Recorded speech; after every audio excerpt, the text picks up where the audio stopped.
Hey, good evening, everyone. Welcome to this week's episode of Paranormal Lens presented by Jotnick's Paranormal. I am Jamie Widener. I'm your host this evening, along with the marvelously talented Chad Thomas. Good Thank evening, sir. you. As always. Uh, What's shaking? oh, it's just been a busy week. Lots going on. So, Yeah, life, right? yeah, I The sent stuff. out a big job at work that had to go across the country and Ooh, um, for a big show out in Las Vegas. So that was interesting. A lot of work in too little time and right. got Well, stuff right on its heels. So, hey, if it was easy, somebody else would be doing it. So, exactly. So, what about hey, you, Jamie? it's been a week as well. We have my industry. We have a trade show at my office, my home office location tomorrow. So it's been a week of getting ready and a lot of special guests coming through today. Busy show floor tomorrow. So it's the fun stuff, the work that equals the fun stuff. Now you get to do the pretty things. Like that's Right. what you create, and everybody's like wowed by it. I'm the one that has to walk around and talk about the stuff afterwards. So we make a good team that way, I guess. We do. Yeah. Yeah. So, So yeah, well, it's speaking of high that, energy day tomorrow. So I'm just trying to low key today. okay.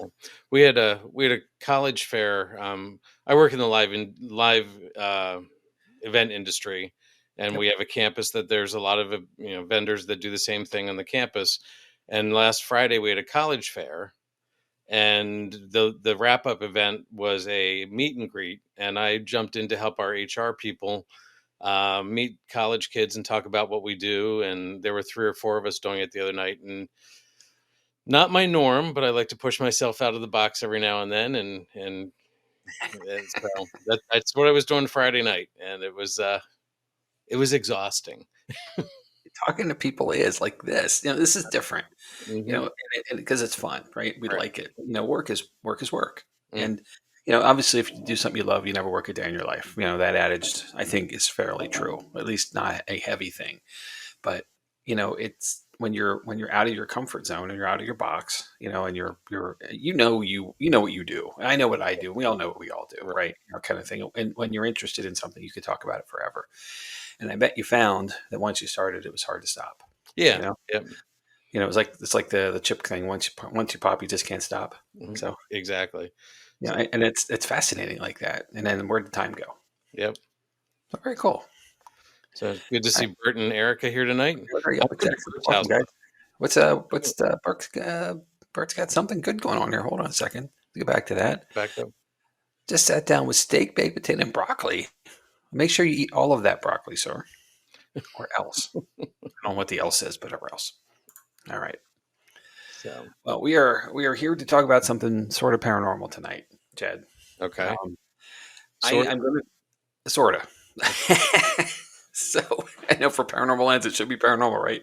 But this topic caught my eye and ear a little while ago, back in the summer, I think, and I tossed it around a little bit whether we should or shouldn't. But the more I thought about it, and the more I researched it, the more I'm like, yeah, I think we should. Um, I'm going to tell you this, and I maybe this is a poll to present to our audience. But as I was doing this, I felt like this episode became a cross between um, an episode of Drunk History, or what could be an episode of Drunk History. Okay, fantastic, funny show. mhm. People literally get drunk and talk about history and talk and talk and talk, and it's reenacted by like true actors and professionals. Um, Which we are not. Comedy, Comedy Central, I believe. Mhm. A couple seasons, really funny stuff. Go back and watch it. It's out there. Or the Who's What books. If you remember those, the kids' books about a biography about a person. Mhm. So I think this is going to be somewhere in between the two. Okay. I'm drinking water, I swear. So it's not going to be drunk history, but it could be. It could be. So let's get to it. All right. And I see Jim's here. Good evening, Jim. Thanks for joining, as always. Tonight we're going to talk about someone named Rose Mackenberg. Any idea who Rose Mackenberg is, Chad? Uh, I do know because I had to do the preview. So All right. Yeah, that's true. yeah. Otherwise, before that, any idea? I had heard the name. Um, I knew traveled in the same paths as Houdini, but I didn't know all the details. So, Right. but I bet you're going to fill them in, aren't you? I'm going to fill in a lot of them. And the thing is this: most people don't know who she is, and it's because She didn't want you to. So, Okay. an intentional thing. Um, and as I go through this, I think you'll understand why. Um, but what she did wound up being quite interesting and I think beneficial to a lot of people. Um, Certainly not for those who she did things to or against, I guess is a better word. Hmm. But I think in the whole, once we get all the story out, we'll understand the intent a whole lot better. So I guess there's no place to start but the beginning, right? Right. So it all started when she was born. Nope. Maybe not that far back. So we are gonna go back then. So that was July 10th of 1892, and in Brooklyn, New York, Rose Mackenberg was born to Russian immigrants. She was a lifelong New Yorker. Being born in Brooklyn, I think she wound up settling out to the Bronx eventually, and had an apartment there for quite a long time. Um, by all accounts, she had a normal childhood. There honestly isn't a whole lot of reports about her childhood that makes you think it's normal because she wanted to be under the radar. She was always under the radar. She was a survivor of the Spanish flu, and as a result, she was a self professed spiritual believer. And, we all went through a significant worldwide pandemic. And I think a lot of us came out the other side a little bit more believing than we might have gone in. So I can understand that. Hmm. Her first job was as a court stenographer in a legal office, and later she was a private investigator for the same legal company, legal firm. While she was working as a private investigator, she was called upon by a banker to investigate a medium who insisted that he invest in a stock that proved to be worthless, except for the investment, no return. Okay. During her investigation, was recommended that she consult with Harry Houdini, and we all know who Harry Houdini is, right? Hmm. Might have to be another episode if we don't. And he was already on a mission to discredit and expose psychic swindlers. Houdini advised Rose on how to uncover the fraud and then recruited her to join his efforts. And the rest, as they say, is history. Okay. So, the Houdini connection. Harry Houdini, the renowned illusionist and escape artist, attended hundreds of seances trying to communicate with his dead parents before realizing that many self described seers were in fact con artists soaking the gullible. Houdini himself once hinted at having occult powers of his own, but ultimately declared that his stage act was merely a sleight of hand, so again, as an illusionist. Hmm. By 1924, however, Houdini wasn't content with just renouncing any claim to having mystic abilities of his own. That year, he published A Magician Among the Spirits, a book in which he debunked some of the effects that mediums produced, like wobbling tables and floating objects. Whenever any of these alleged spiritual mediums tell you that they have supernatural aid, he told a reporter at the time, you may safely set them down as frauds. To expose fake psychics, Houdini employed a small army of undercover agents. Sorry, at one point there were 20 in total, calling them my own secret service. Rose Mackenberg was his foremost operative. By her account, Mackenberg investigated more than 300 psychics and seers in the 2 full years she worked for Houdini, and many more after that. In a career that lasted decades and led her to testify before Congress, more on that in a minute, she proved to be quick witted, adept with disguises, and unblinkingly skeptical. Speaking to a reporter for the Hearst newspapers in 1949, she boasted, I smell a rat before I smell the incense. It's language we don't use anymore, by the way. I Right. smell a rat. Hmm. Yeah, we're going to bring it back, Chad. That's it. In fact, she was so good at exposing false mediums and scammers that her name was commonly found on mob like hit lists, so much so that Houdini urged her to carry a sidearm for her own protection. She refused, and as it turns out, a gun was never needed, as her best feature was her ability to blend in to be nearly invisible in the cities she would visit. Interestingly, a greater concern to her was that she was often groped and even propositioned by what she called flim-flam men at the seances she attended. There's another good word, flim-flam. Hmm. Bringing it back. All right. Mackenberg adopted a variety of disguises for the seances, and she explained in a 1929 news article among them was the rustic school teacher, the credulous servant girl, the tipsy consultant, and she used synonyms like Alicia Bunk, a play on all is bunk, and I'm sorry, I got to say this right, Gus. It won't be as funny as it should be. Frances Rod, or F. Rod, for, of course, fraud. Hmm. At least she has a sense of humor. Hmm. Often she claimed to be a grieving mother or a bereft widow.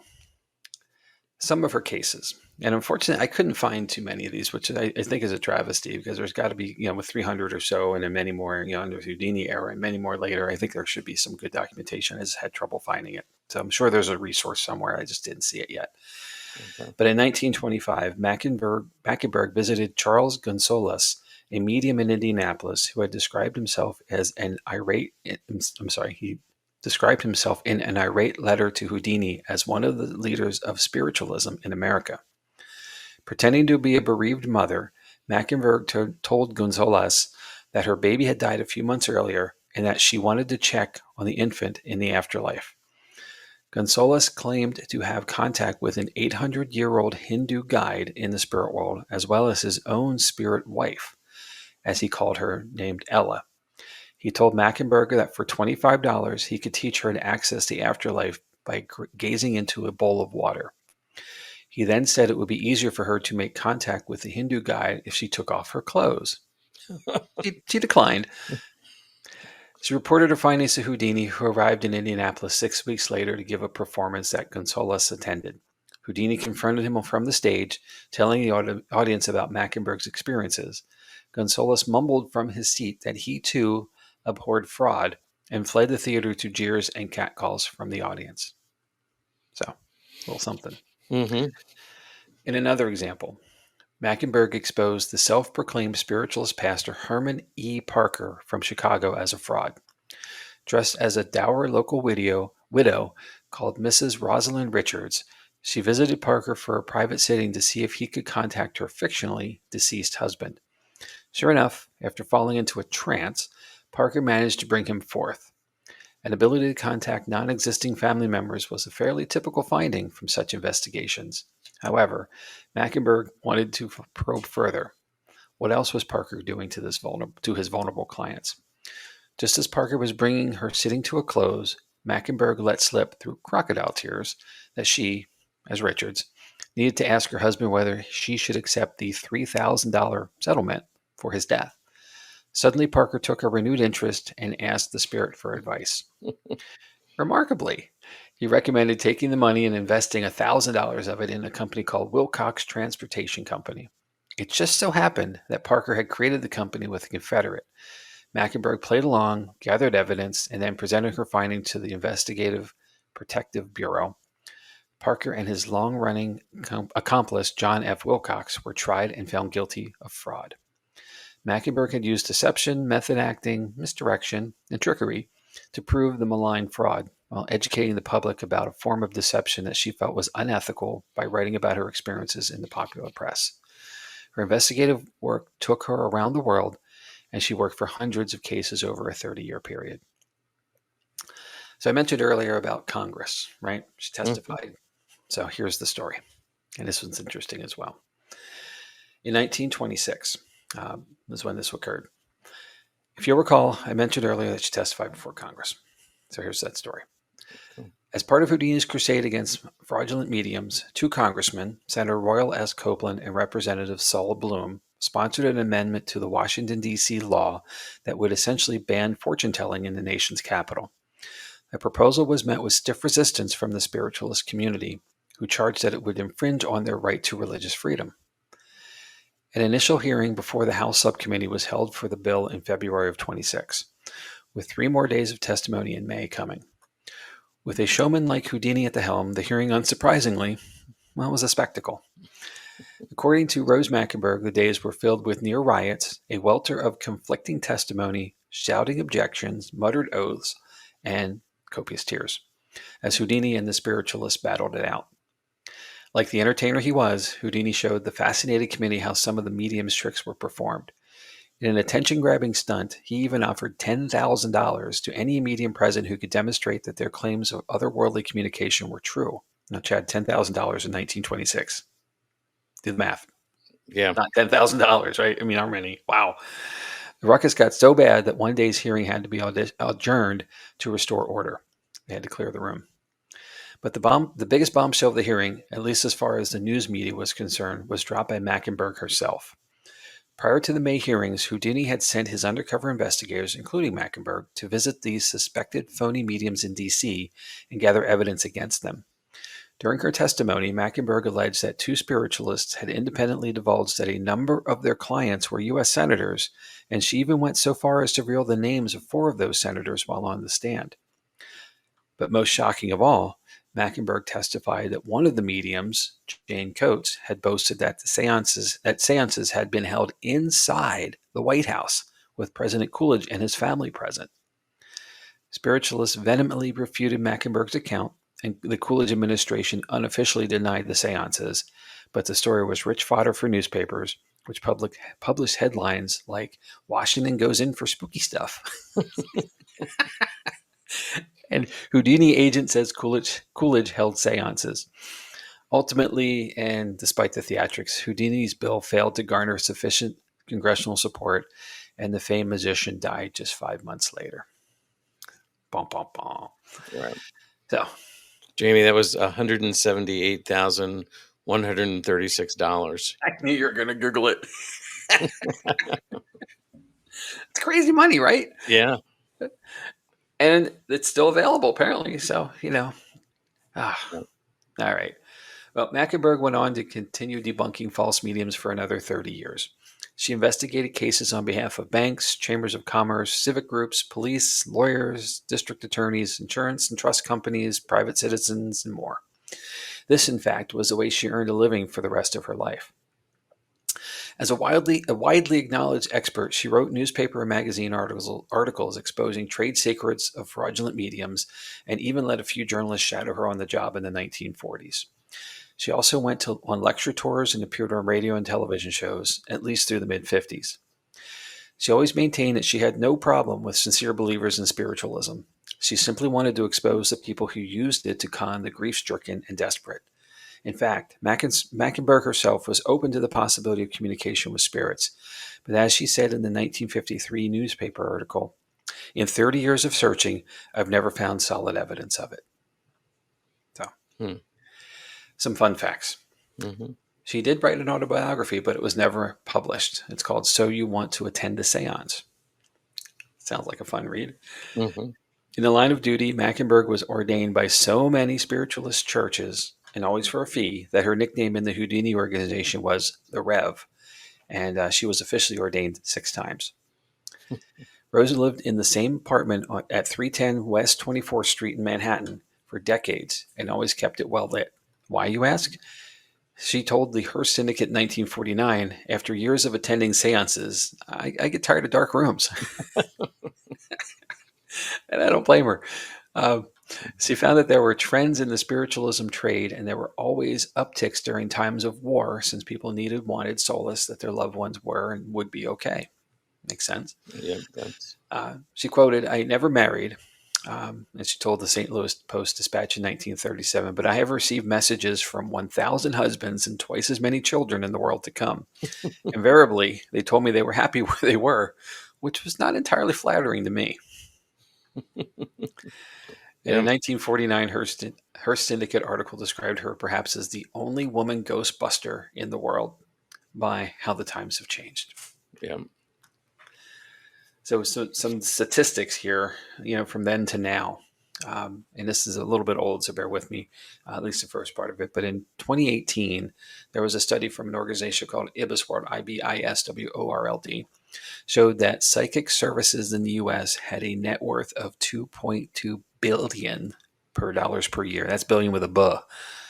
Wow.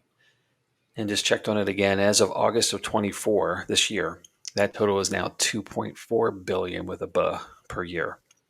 Services include astrology, psychic, and aura reading as the primary resources. Most people utilizing these services reside in urban settings all across the U.S., in the major cities. There are low barriers to no barriers for access to providing services, which of course has expanded the revenue options for people. Mm-hmm. So, in closing, perhaps this industry has seen such extensive growth and a significant increase is because Rose Mackenberg and her contemporaries are no longer on the job exposing those who would take advantage of others' grief to bilk them out of their money. Maybe. Hmm. So before we discuss, I'd like to cite some sources. The NewYorkTimes.com, Atlas Obscura, our good friends there where this idea came from. Of course, IbisWorld.com, WordPress.com, and Chad, I think you might know this one, newspapers.com. Yeah. Yeah, I found that to be fascinating. So, ladies and gentlemen, Rose Mackenberg. And again, that could have been a drunk history episode. Yeah. It could have. So, what do you think, sir? I No, mean, I'm not going to ask paranormal or not, obviously. right. I think she was a remarkable woman. She did a lot. She did a lot to go through and get rid of frauds.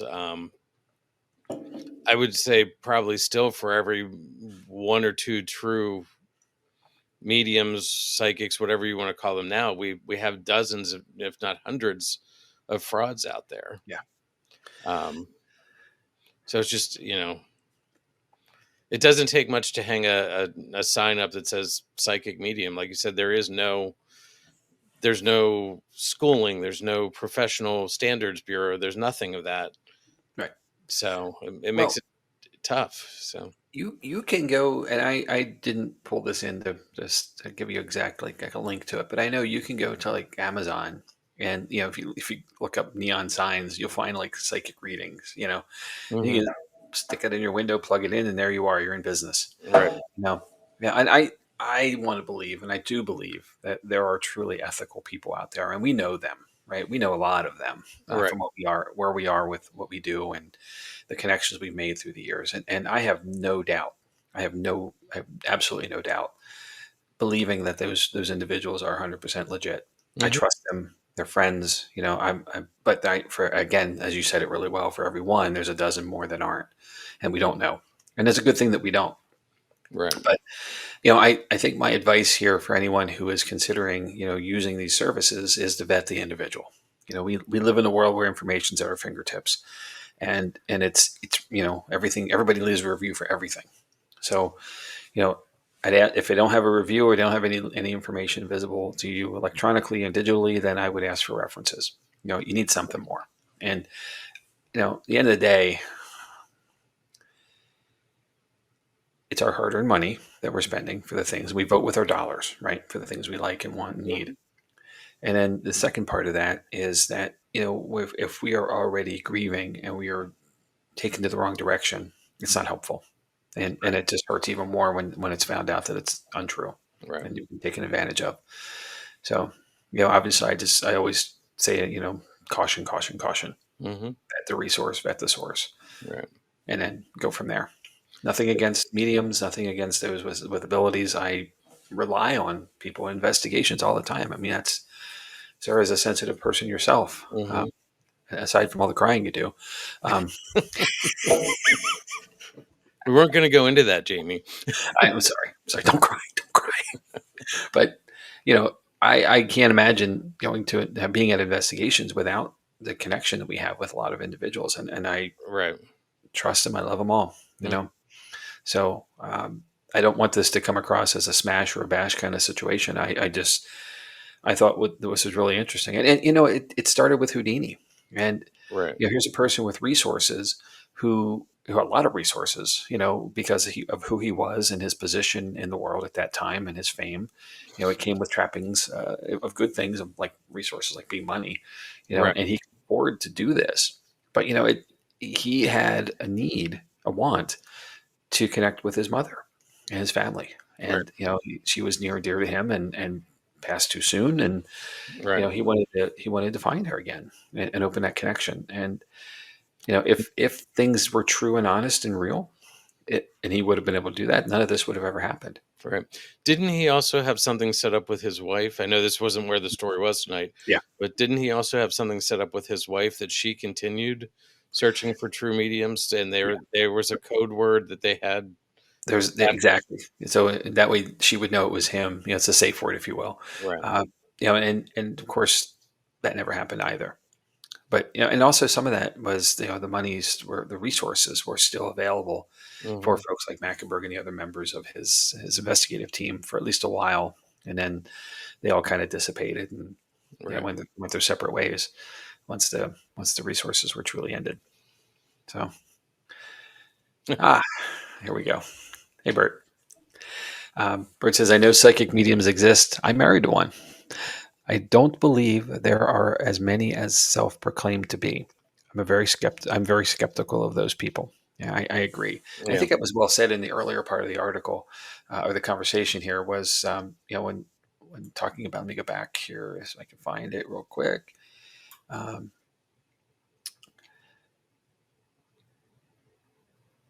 Yeah, Houdini actually says whenever any of these alleged spiritual mediums tell you that they have supernatural aid, you may safely set them down as frauds.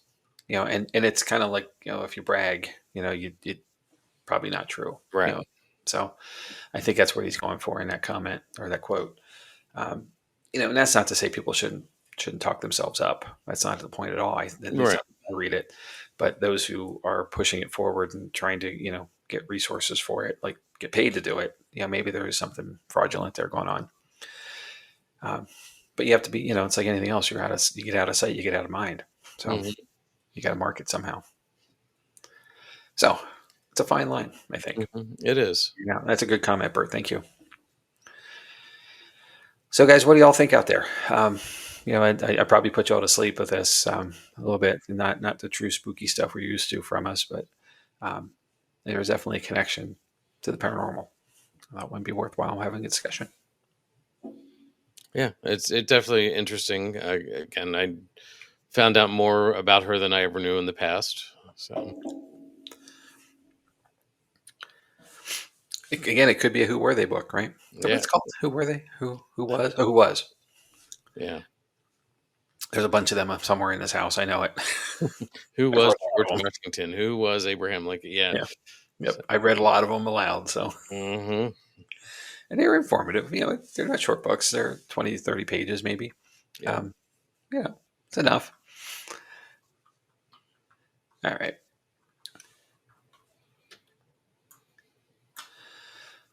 Well, sir, I don't no have one any has other anything. thoughts. Yeah, if nothing else to add, we can have an early night. This will be great. Yeah.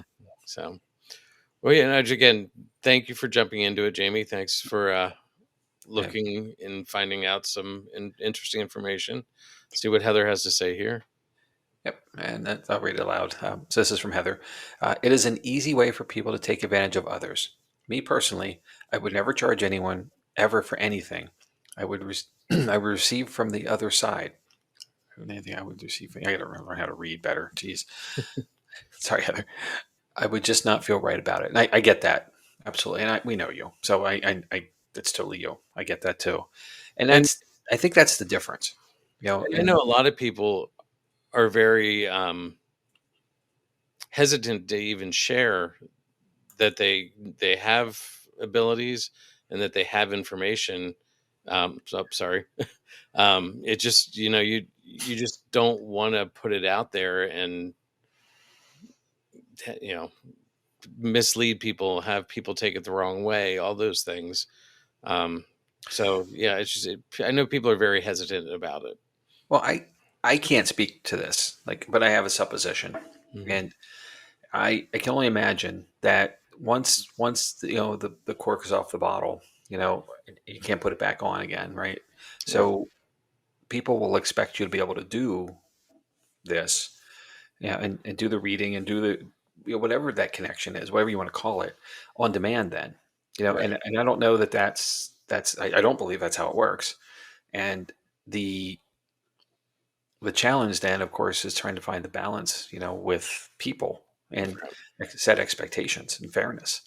right, Um, or if it's always on too, what is that like? Like for that person who has right, the ability. I can imagine the challenge of just knowing when to do what, and hmm, how much do you need to share. right, That's a whole nother conversation. right. Um, Bird had a comment here. It said, "I made Heather come out, but only to close friends." So, and the smiley face after that come out part too. It's so, good.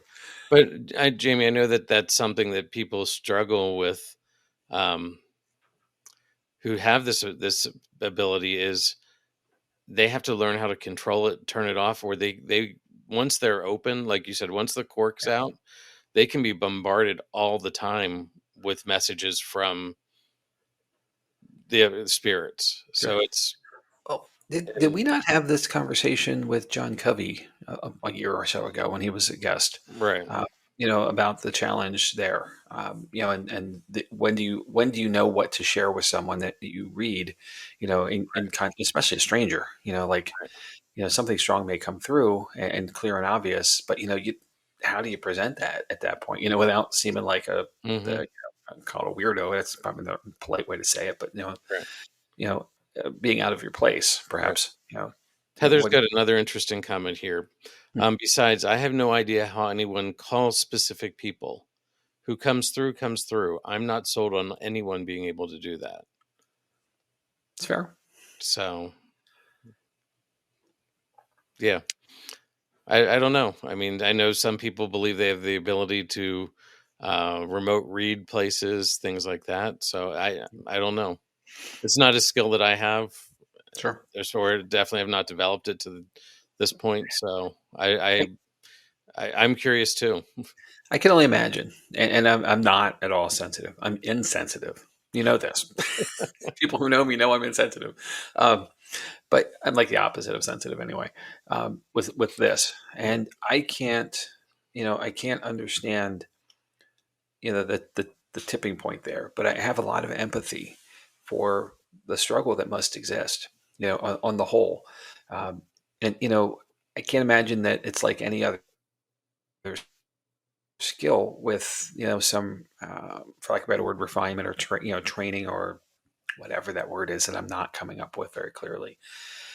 Practice, you know to have some better, not lack for lack of a better word, control, but um, direction, Development. focus, Yes. development. Thank you. Yes, you always use the good words, dude.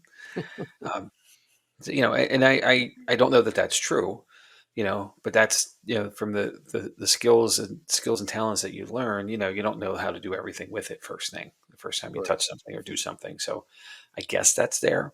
But I don't know how that would ever be, like, what's that look like? There's not a class somewhere, that at least I'm aware of. Maybe there is, maybe there's something, um, maybe there's some developmental There are thing. classes, but again, I'd like to know more is my point. right, I'm really curious about this, now that we're really getting into it, like how that does work and what it looks like.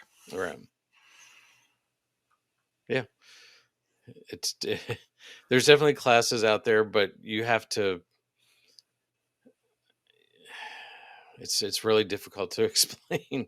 Like I went through a class and I developed some skills, um, but I didn't, and it takes commitment because you do have to focus and practice and just like we do with the investigations, there's grounding and centering. Yes. You have to do that on a daily basis and spend time doing that and meditating and like to develop some of these skills if they are not innately natural to you.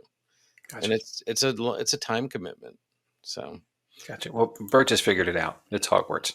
well, that's, yeah, There it is. Right there. It's in I, print. we need to On find platform 9 3/4 and Just get a running start. yeah. Don't be late. The ball hurts. Trust me, I know. Um, Did I get that reference right, Jamie? you did. I'm proud of you. Very proud of you. Your kids are proud of you too. So, Well, and yeah, it's all another fantastical thing, right? Hogwarts and all that. But um, I think that at the um, at the end of the day, we don't have the support of a person like Mackenberg or Houdini anymore, and that's a curious thing, like how that has all slid away. And it's, well, we live in a litigious world where people sue each other all the time, and you can't slander anybody, and you can't talk crap on people, or right. else you find yourself in a lawsuit or a courtroom. So I guess there's a challenge to that. And these were events too, you know, um, when there were settings and things. They were in open spaces. You've gone to gallery reads, Chad. I know this. I have, yeah. And that room is full of people. I don't know how many, but say a dozen or 20 or 50 people. You know, to bring that group in on a regular, with some frequency, and whatever that ticket price was, which of course, is 1920 something money, but Mm-hmm. good money no matter what. You're it's the world isn't the same as it was then. You Right. know, Now it's a lot different. It's a lot more tricky to Right. kind of debunk people, Mm-hmm. because you don't want to get yourself on set for liability. Right. I Excuse me. mean, and you're right. I have attended some gallery reads, and it, what comes through that they connect to certain people is pretty amazing. Like Sure. and I mean, I'm not going to name names, but there was one that I've seen a couple times, and I just find it intriguing, and so that's one of the reasons that I'll go see them. But the one guy that I've seen will the day 3 or 4 days before the reading is set for, he will go through like a local newspaper or a magazine, and he's guided to 3 or 4 things that he pulls out. Okay. And those things may be a name like Charles, or he's a firefighter, or he liked to bet on the ponies, or, you know, 3 or 4 things like that. And then when he starts his reading, it's broken up into 2 sessions, one where he's doing these things that he's found. He goes through and he lists these 6 or 7 things, and he said it has never failed that he has somebody who in the audience who connects with all of those things. And then something comes through, and whatever comes through connects to that person or that group of people, and it's pretty amazing. So it makes you wonder if it is just how it all works. Sure. Well, I'm gonna go the other way. Hmm. And it just struck me that I was trying to remember this, through the last couple of days, and kept getting distracted from it. But it takes me to that kind of a thing. That kind of generalization takes me to the television show from the early 2000s, I think, called Psych. Hmm. Okay, remember this show at all? I It was remember very USA. well. Yeah. Yeah.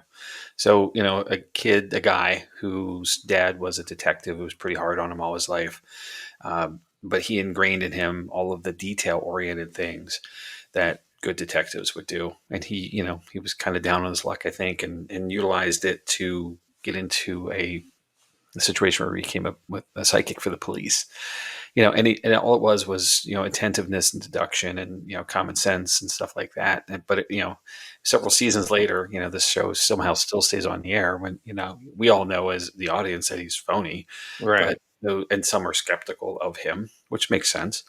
But on the whole, he keeps his job on a yearly basis. Year over year, he keeps this position, um, based on just no real ability. Other than just Just being ingenuity. perceptive. Yeah. I mean, Being a detective, essentially, yeah. that's what he was. He was perceptive and could pick up details about what was going on in their life, which is how a lot of the charlatans in the 20s and 30s were doing this. Sure. We're getting clues that people didn't realize they were giving them clues. So, Yeah. Well, I say this to the kids all the time. I said, you will learn so much more by paying attention to where you are hmm. than you will from reading something. I mean, the information about it. Like, just listen in the room, be in the space. Clear take the distractions away, and you pay attention. You'll learn a whole lot, and it'll be things that may surprise you. Hmm. And Oh, and I I'm think that's true I'm with not all saying I'm of us. 100% right on that, but I think it's true. It's served me well through the years. Hmm. It's something we don't do enough of either. We don't tune out the noise of other things Right. anymore. I'm going to put this comment from Heather up. Said, I have had bad experiences telling people what I get. Most people do not want to hear it, and I sound like a crazy lady. I can't tell you how many times I get stuff about people and do not say it and nothing. Bert says I should start telling people, but I'm uncomfortable with it. Most people shopping at Walmart do not want me going up to them telling me that their dead friend is following them around while they shop. Well, unless they owe money. Um, Yeah, that's what I was saying earlier too, like that uh, tipping point of finding the balance of where Hmm. the knowledge that you just gained, um, and then how well it's going to be received. I mean, perception is reality, right? Now, Right. if you Heather, I'm going to say this, and it's not negative, I promise. Um, but if you believe it's going to be perceived negatively, then it's going to come across that way. It's how you present it. Um, Not everybody's going to get it. That's the point. I think that's a very good point. And or understand what you're sharing with them, or even comprehend all of it. Hmm. Um, but for that one person out of the whatever number who it really connects to them, and it gives them solace or comfort or joy, maybe a little fear. I don't know, Hmm. depending on the person that's following them. Whatever, it's gonna make them. It's gonna make their day for them and make them happy. And I think that makes everything else worthwhile. Yeah. So Heather, don't take this the wrong way, but Jamie, you know the show Ghosts, right? Yeah, yeah. I just see Heather walking around in a world like that, and just seeing all these people all the time who aren't there, and um, You guys need to get an in. That's what it is. Yes, in Ireland, in mind Ireland. Yep. you. Yeah, So, but I just I feel like that would be so cool in so many ways, but then so terrifying in so many ways at the I same time. agree. I agree, and that's what I was thinking as well. And when there's it's always happening. Like you don't know what's going to be next. I think there's an old Michael J. Fox movie called The Frighteners. It's kind of like that too, where he has something happens as he bunks it. I mean, it's always when you bunk your head, right? Like that's some magic button somewhere on your head that you just depress it, and all of a sudden you can see things or hear things or whatever. But Mhm. that movie was kind of the same idea, and all of a sudden, people were coming to him, in the afterlife, trying to share something that was so very important to them, Mhm. and his job was then to try to figure out what happened or how to present it to the world or to the person it was for. Right. Oof, Bert's um, got another comment here. There are people that don't want to know what we know. They don't want to know what comes after. So, sure, I and agree.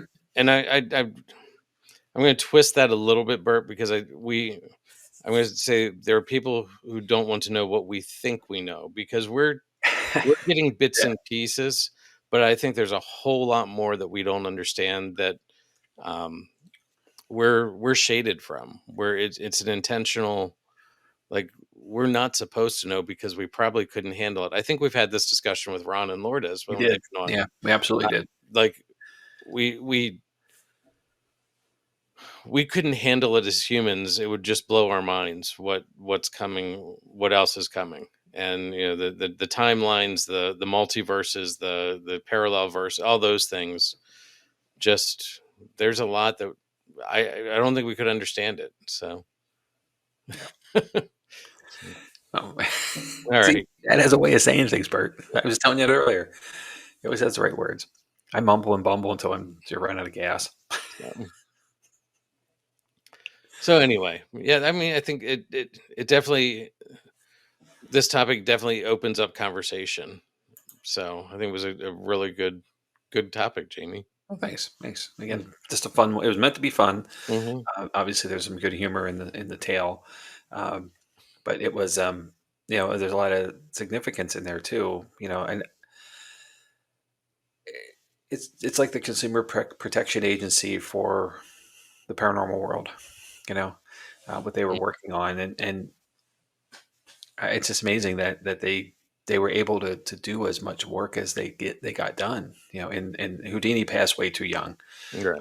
Obviously, if he had lived longer, who knows how far it would have went. The congressional piece, and then even the claims of the seances in the White House, that was not taken well. You know, No. in this very spiritual thing happening, that is not necessarily what you teach at church. And I don't know what the Coolidges were as far as religious affiliation, but I'm sure that was not it was frowned upon in their church. Right. But it But wouldn't have been the first seance in the White House. We know that. well, yeah. So So, and, um, and here's people doing what people do, right? So I right. mean, because they're sitting in 1600 Pennsylvania Avenue. I almost said Mhm. Philadelphia Avenue, Pennsylvania Avenue. It doesn't make them any. still put their pants on the same way that anybody else in any other location does. So, they have curiosities and needs, and this is the medium is going to, our spiritualist is going to do it for them, a psychic, whatever you want to call them. Sure. Yep. Cool. Now, here's another good comment from Heather. She loves the show Ghost. Oh, She says, I was at a funeral and I was told to tell someone that they needed to take better care of themselves, start taking their medication that they had stopped taking. I was not going to say anything, but it felt so strong. So I did go up and tell that man. He hugged me and started crying, thanking me. It felt good. there you go. And that's what makes it all worthwhile. Yeah. But I think it's figuring out that feeling of, yes, this person needs that message. And if you're being pushed by the spiritual side, then they know that they need that message. Yep. So, Yeah. And obviously there was a hard push there for just that. I'd like to believe, we've all lost someone, mhm. someone near and dear.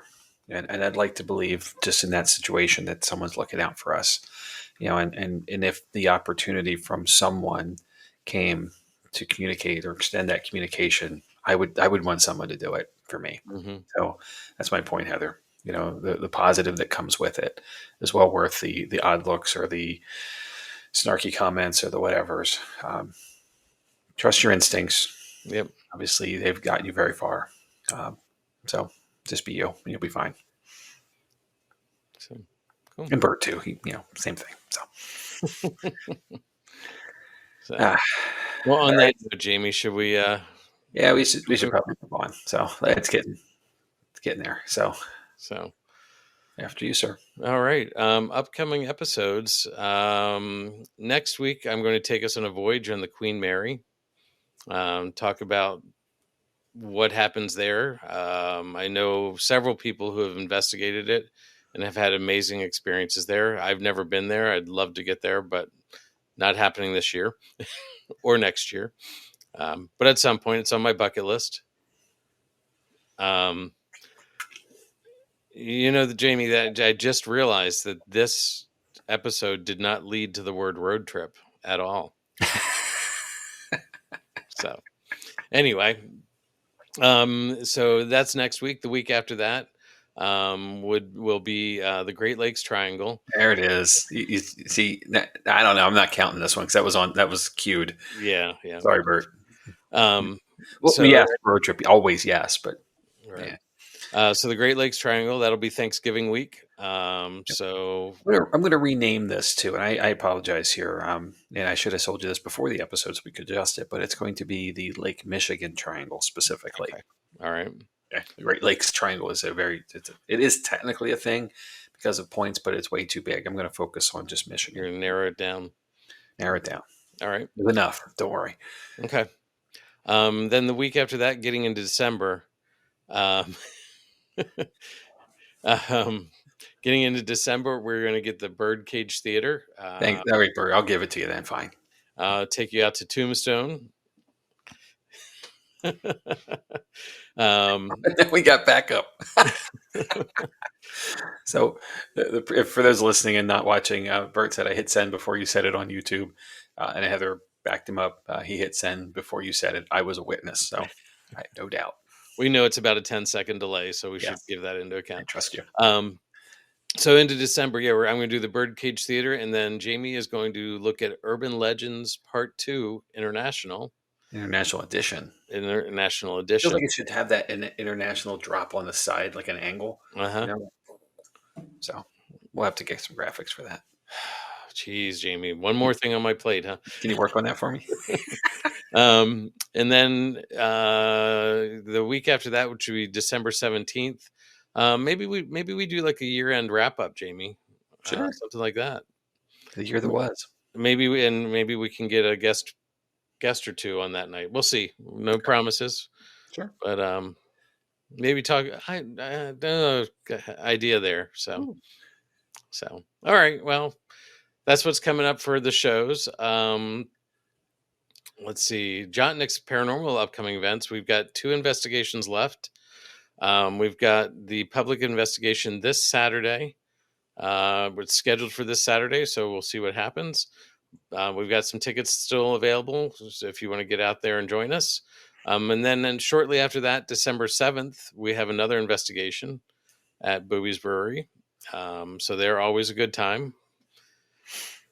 And then you found us here on Facebook or YouTube, but here are the other places you can reach out to us. If we TikTok, Instagram, send us an email at paranormallenspodcast@gmail.com.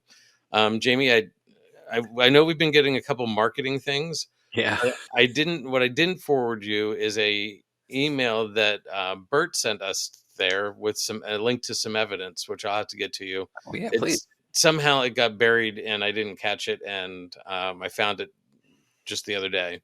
Perfect. Please do. So thank you, Bert, for being our first fan email. We appreciate it.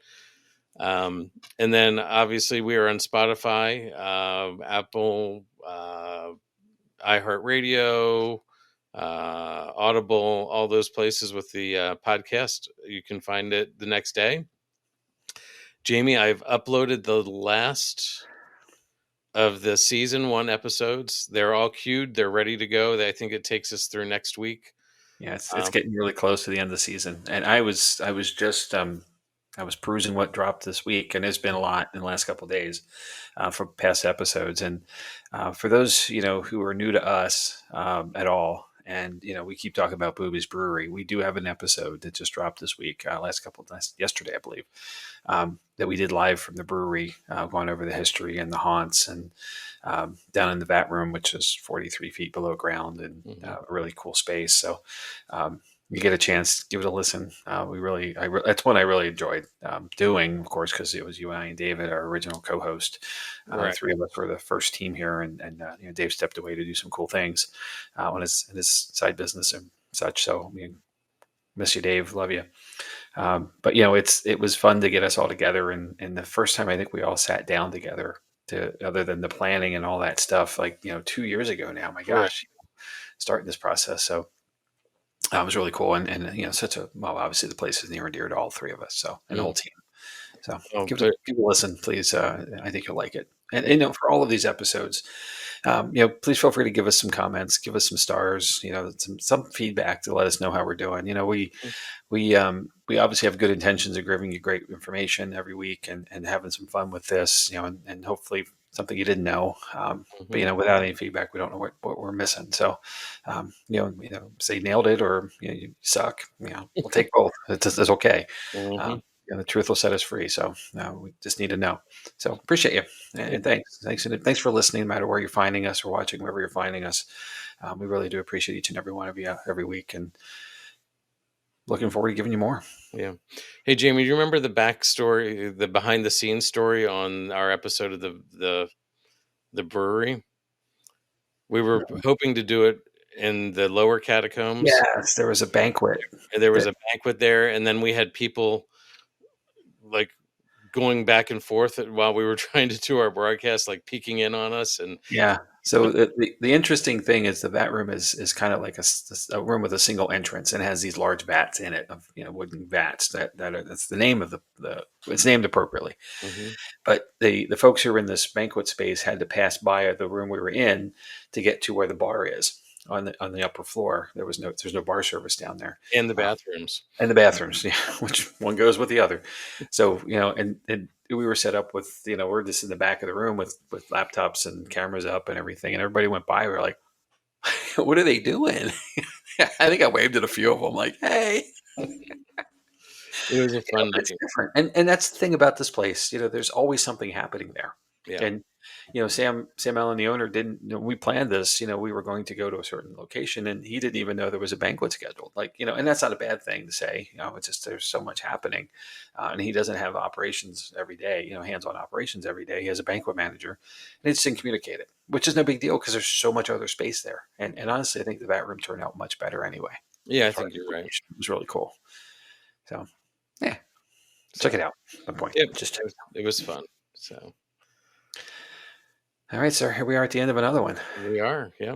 What are we on? Which one was this? 57,000? No, I meant to look this up. I think this may have been it's a round number, isn't it? A round number, and it was Number 80, Jamie.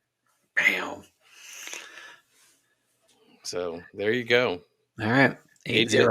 80 under the belt. Like it's like so. I was carrying some boxes earlier today, and I felt like I was 80 when I put them down. So, whew. All right. Well, as you said earlier, we want to thank everybody for taking part in our Tuesday nights. It's important to us for you to be there. We hope that we're giving you something to just take home with you and enjoy, and just lighten up your evening. So uh, on that note, I think we can say good night, and we will see you next week, Jamie. Perfect. All Looking right. forward to it. Good night, everybody. Take care.